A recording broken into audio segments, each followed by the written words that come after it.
Mesdames et messieurs, bonsoir. Bienvenue dans ce journal pour la page météo. De faibles activités pluvio-orageuses sont prévues en cours de nuit sur la Tapoa et le Dandi.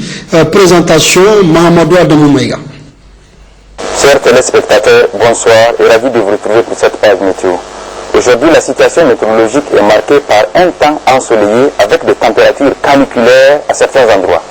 Cette situation a favorisé la formation de cellules orageuses sur la Tapoa et hors de nos frontières, notons la présence de ces cellules orageuses sur le nord-ouest Nigeria. En partie prévision, nous prévoyons des activités pluvio-orageuses faibles avec des coups de vent par endroits sur la Tapoa et sur le Dandi et des tendances orageuses sur le sud de Maradi. Et pour la matinée de demain, c'est une légère couverture nuageuse qui est attendue sur le Dandi et une légère suspension de poussière sur le nord Manga. Ailleurs, le temps sera dégagé et ensoleillé. C'est tout pour cette page météo. Au revoir et à demain, Inch'Allah.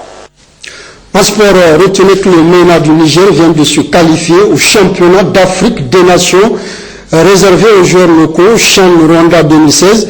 Qualification obtenue cet après-midi après le match nul face aux éperviers du Togo, tenu en échec 1 but partout. Le score qui fait l'affaire du MENA qui a battu le Togo au match aller 2-0 au stade général Séné-Kounché de Niamey.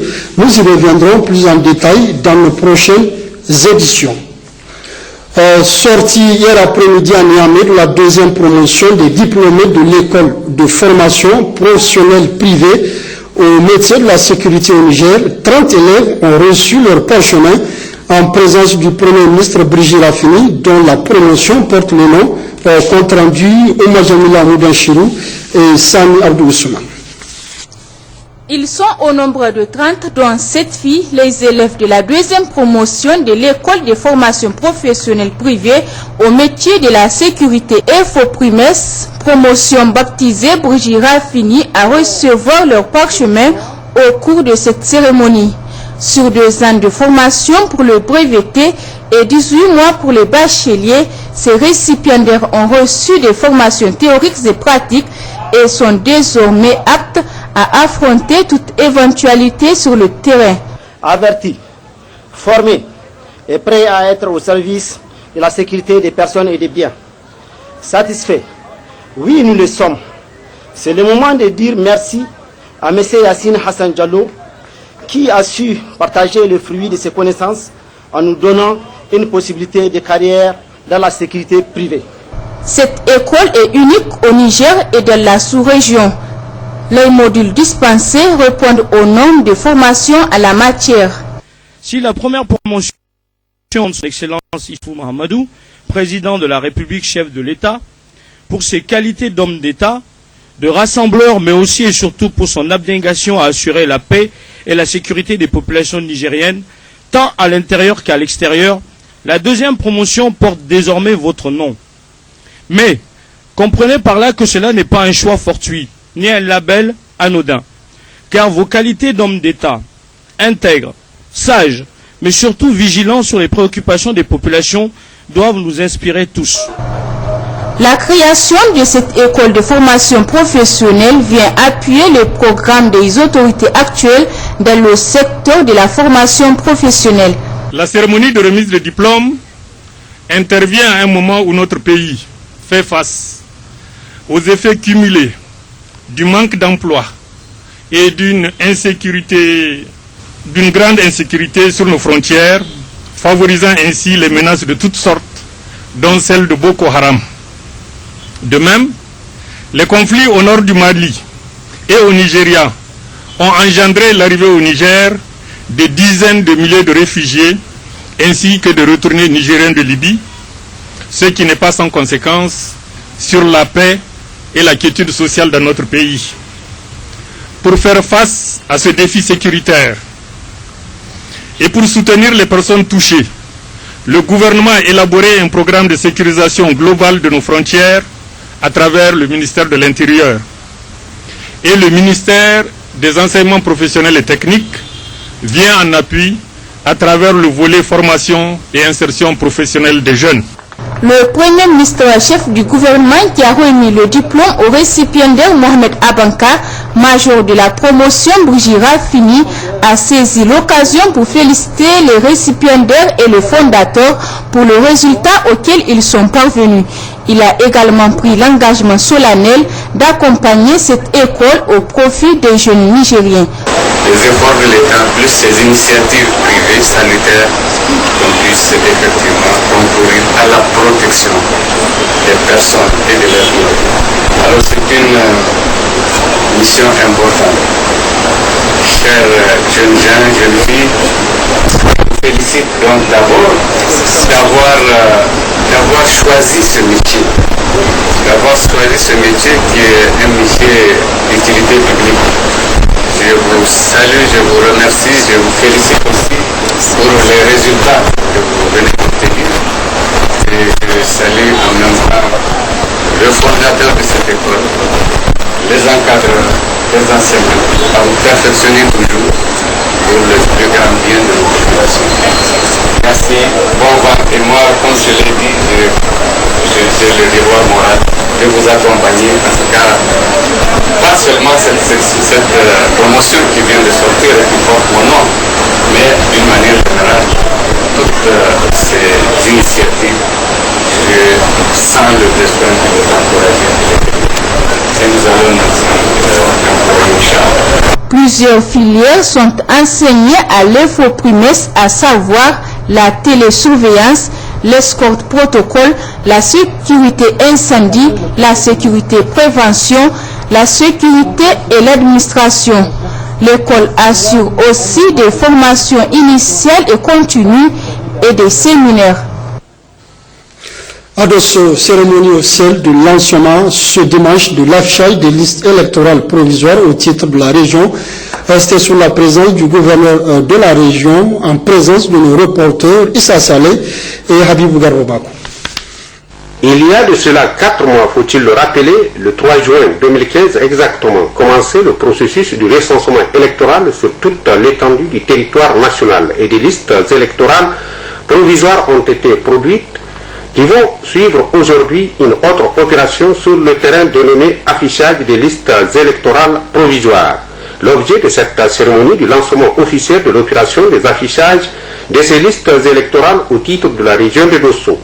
C'est le gouverneur Abdoulaye Issa, entouré de ses plus proches collaborateurs, des membres du comité national chargé du fichier électoral biométrique CEFER et des responsables de forces de défense et de sécurité qui a officiellement lancé cette importante opération qui résulte le bon déroulement des élections de 2016.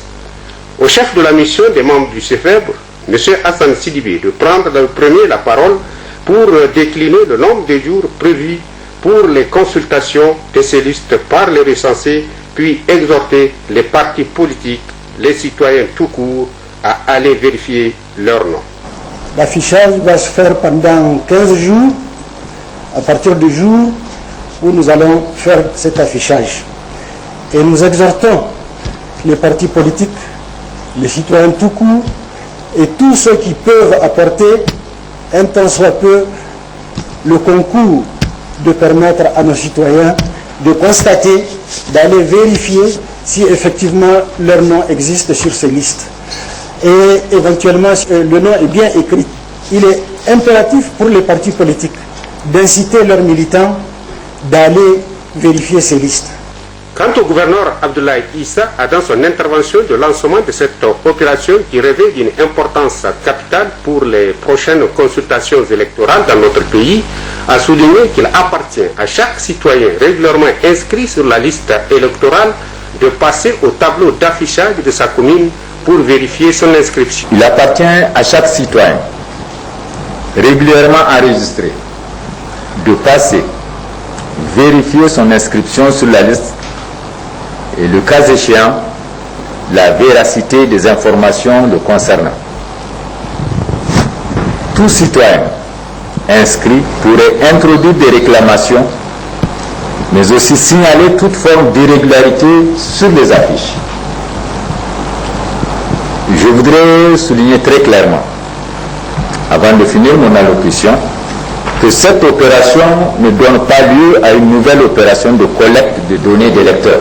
Notons enfin qu'une remise d'un échantillon de ces listes électorales au gouverneur Abdoulaye Issa par le chef de mission du CFE du niveau central, M. Hassan Silgué, a constitué l'élément de clôture de cette cérémonie. En mission de travail dans la région de Tawa, le ministre de l'équipement Ibrahim Anoumou a procédé hier au lancement des travaux de réhabilitation et de construction de routes rurales dans le département de Malbaza, compte rendu Sandematahi et Laolissini. À Galmi et Moujia, la mobilisation de la population a été tous azimuts à la mesure de l'importance de cet événement qui consacre le lancement tant attendu des travaux de la réhabilitation de la route Galmi-Tama, 42 km, et de la construction de la route Moujia à la Caille, 53 km. Travaux qui, du reste, s'inscrivent dans la dynamique du programme de la Renaissance initié et mis en œuvre par le président de la République, chef de l'État, Issoufou Mahamadou. Il faut dire que ce sont des engagements fermes de son Excellence, Monsieur le Président de la République, qui avait pour objectif de réaliser 3000 km de routes bitumées ou réhabilitées et 2500 km de routes en terre à la fin du quinquennat, pour que nous puissions en tout cas faire le bilan de la mise en œuvre effective de cet engagement pris par son Excellence, Monsieur le Président de la République. Ces travaux viennent ainsi s'ajouter à la longue liste de réalisations concrètes et salvatrices de ce programme qui répond aux légitimes préoccupations des populations nigériennes. Parlant de cet important volet infrastructure routière, l'objet de cette cérémonie, le gouverneur de la région de Tawa, Barmou Salifou, a noté la construction des routes Baga-Samo, 27 km, Ilela, Dandaji et Bretel, 26 km, et d'autres travaux en cours, Badagishiri Kaura, 37 km, Assaru Tabotaki, dans Ala, 31 km, Bambay, Moulela, Shimo, 27 km, et Koloma Toro, 13 km. Barmou Salifou s'est ensuite apaisanti sur l'importance du rôle de cet outil précieux et indispensable de la promotion économique et sociale qu'est la route.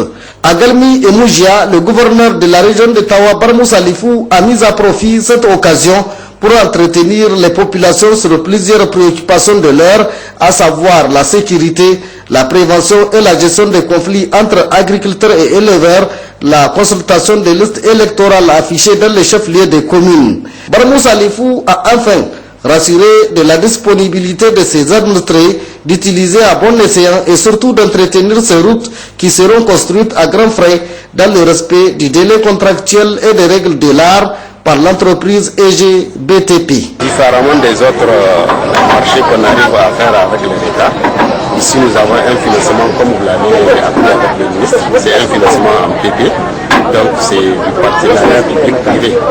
Donc ici c'est l'entreprise, c'est l'entrepreneur qui cherche le financement avec la banque et vient réaliser la route.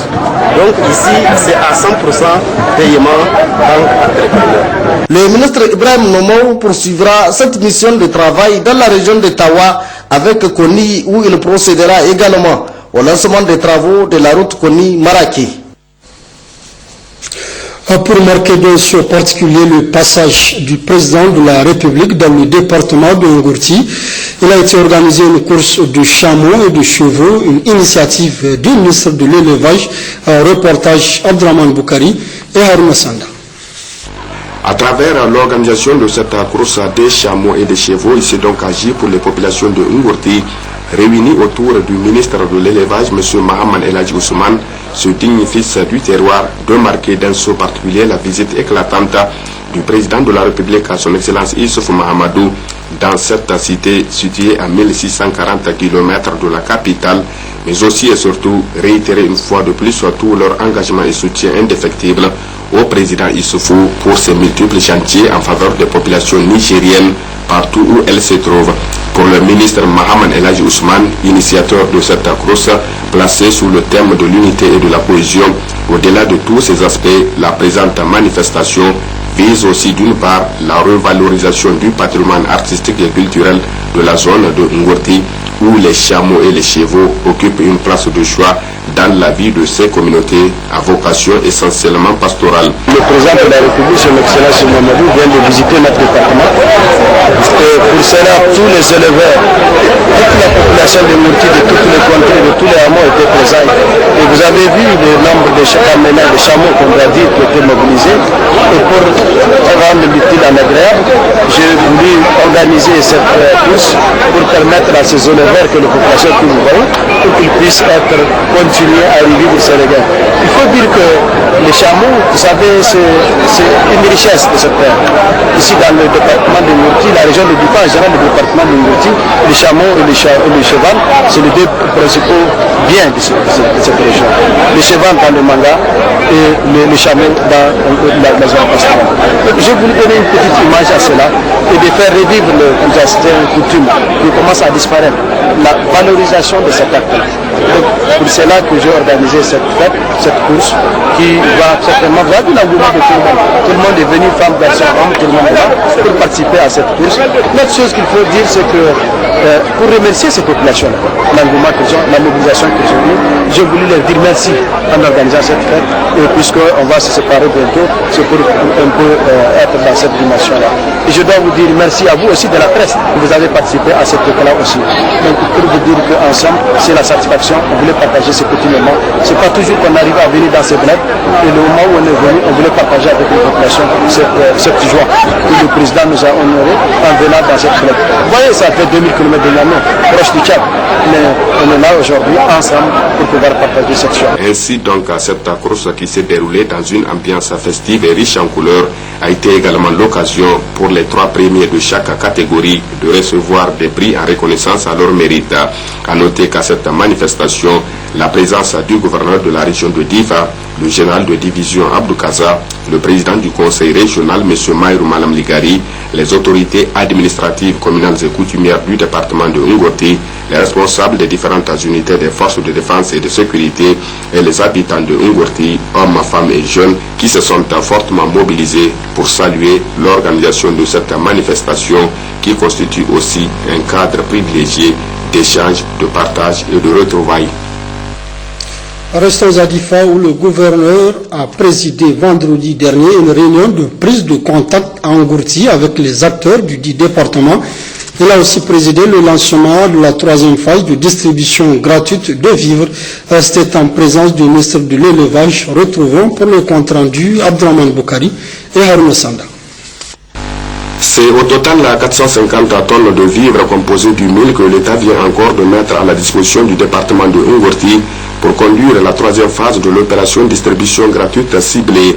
Entre autres objectifs assignés à cette distribution, appuyer les populations à travers la mise à leur disposition des vivres et ce gracieusement afin d'alléger les souffrances qu'elles éprouvent en matière d'approvisionnement en vivres.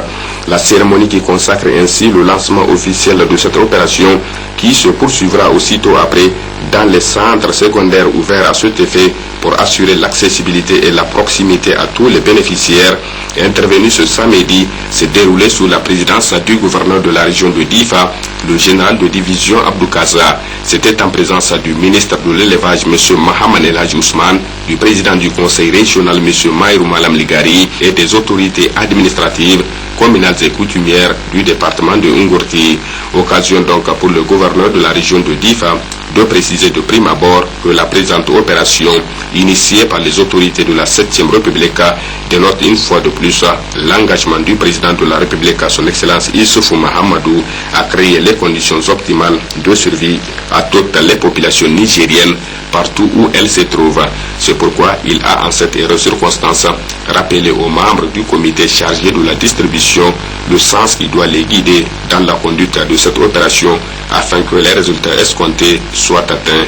Pour le préfet du département de Ngorti, M. Seraji Maman, cet appui venu à point nommé et qui sera utilisé à bon escient ira droit aux légitimes bénéficiaires. Signalons qu'auparavant, dans l'après-midi du vendredi, le gouverneur de la région de Difa, le général de division Abdou Kaza, a tenu une réunion de prise de contact avec les autorités administratives, communales et coutumières et les représentants des différentes couches du département de Ngorti à l'effet de discuter sur les préoccupations du moment, mais aussi et surtout recueillir les propositions et les suggestions des uns et des autres qui à terme contribueront à insuffler une nouvelle dynamique au développement économique et social de cette entité, promis désormais un très bel avenir au vu des importantes potentialités qu'elle regorge et qui, si elles sont judicieusement mobilisées, peuvent contribuer à enrayer le phénomène de la pauvreté et de l'insécurité alimentaire. Occasion pour le gouverneur de la région de Difa, dans sa note introductive à cette rencontre, de se réjouir d'abord de la forte mobilisation des uns et des autres autour de cette réunion dite de prise de contact, avant de leur transmettre toutes ses félicitations pour l'accueil réservé au président de la République, à son Excellence Issoufou Mahamadou. Le débat qui s'en est suivi a permis aux différents intervenants de s'apaisantir sur un certain nombre de sujets du moment, dont entre autres l'incivisme fiscal et la lutte contre Boko Haram, qui nécessite à présent la collaboration et la contribution de tous les Nigériens. À toutes ces préoccupations, le général de division Abdou Kaza a pris bonne note, mais en attendant, il invite les uns et les autres à cultiver davantage l'unité et la cohésion, gage des actions à entreprendre. Plusieurs secrétaires généraux des centrales syndicales, membres de l'ITN, ont procédé aujourd'hui à l'installation d'une coordination technique nationale dénommée Observatoire syndical pour la transparence des élections au Niger. La cérémonie a été présidée par le camarade de Chebou Tonkwano, coordinateur de l'ITN. Le mouvement syndical nigérien a joué un rôle historique, un rôle d'avant-garde de lutte pour l'instauration de la démocratie au Niger. Et les travailleurs en étaient fiers. Le rôle que doit ensuite jouer ce mouvement, c'est d'accompagner la démocratie à travers des actions multiformes pour qu'elle soit au service de la grande majorité des Nigériens, qu'elle réponde aux attentes de la majorité des citoyens. Ainsi, aussitôt après les élections de 2011, l'ITNA, au cours d'une de ses réunions en décembre 2011, prit l'engagement de créer un observatoire relatif aux élections. C'est pourquoi, en septembre dernier, l'ITN a décidé de créer l'observatoire dénommé Observatoire syndical pour la transparence des élections au Niger, OSTEN.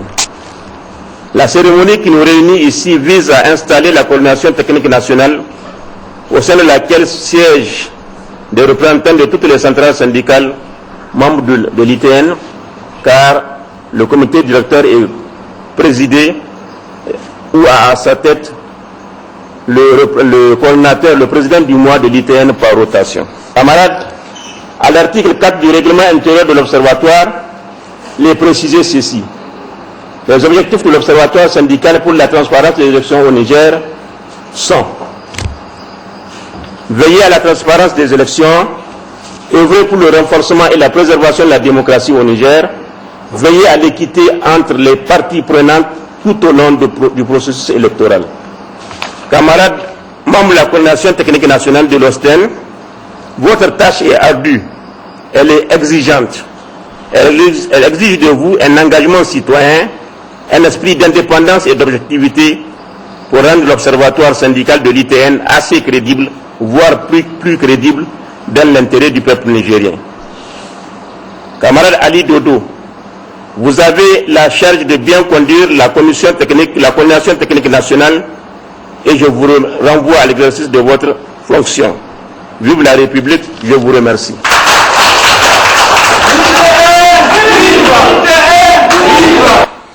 Le président du conseil régional de Maradi a présidé ce matin, en présence du secrétaire général de la région, la réunion du comité régional de santé au titre de l'année 2015, compte rendu Imran Idrissa et Amina Ali Hassan.